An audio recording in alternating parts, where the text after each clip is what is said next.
Hello guys, ఇది వచ్చేసి Sunday vlog. So అందరం కలిసి బయటికి ఎక్కడికైనా వెళ్దామని ఫిక్స్ అయినాము. ఎక్కడికి వెళ్ళాలనేది ప్లానింగ్ అయితే ఏం లేదు, ఇట్లా ఫ్లోలో వెళ్ళిపోయినాం అనమాట. ఫస్ట్ అయితే ఇక అందరికి ఫలక్నమ్మ కళ్ళ టెంపుల్ వెళ్దాం అనుకుంటే ఇక వెళ్ళిపోయినాము. దర్శనం బాగానే జరిగింది, చాలామంది రష్ ఉన్నారు. వీకెండ్ కాబట్టి.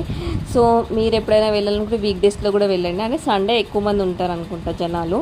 సో మాకు అట్లనే అయింది, హడావిడి అయింది. ఇక వెళ్ళి మంచిగా మొక్కుకొని వచ్చేసినాము. ఇక్కడ ఏది మొక్కుతా జరుగుతుందని చాలామంది చెప్పారు, నేను విన్నా. సో ఎప్పటి నుంచో వెళ్దాం అనుకున్నాను, ఫైనల్గా అయితే ఇప్పుడు అనుకోకుండా కుదిరింది. అండ్ నెక్స్ట్ దగ్గరలో ఇక చార్మినార్ ఉంది అని చెప్పేసి ఇక చార్మినార్ కూడా పోయినాము. అక్కడ పోయినాక ఇక షాపింగ్ చేయకుండా అసలు ఉండలేం కదా, వీడిని ఎత్తుకొని అయితే నేను తిరగలేకపోయినా నిజంగా. మా ఊరిని చిన్న షాపింగ్ చేసుకొని అక్కడ భాగ్యలక్ష్మి అమ్మవారి టెంపుల్ ఉంది కదా, ఇక నేనైతే ఎప్పుడు అంటే చాలా మస్తు సార్లు పోయినా కానీ అమ్మవారిని చూడలేదు. సో ఇది మంచిగా చూసిన అనమాట, మంచి దర్శనం కూడా చేసుకున్నాము. ఫైనల్గా వచ్చే ముందు కేబుల్ బ్రిడ్జ్ చూసుకొని ఇక్కడ రెస్టారెంట్లో ఫుడ్ తినేసి వచ్చినాం. ఫుడ్ మాత్రం చాలా బాగుంది. ఇది గచ్చిబౌలిలో ఏదో రెస్టారెంట్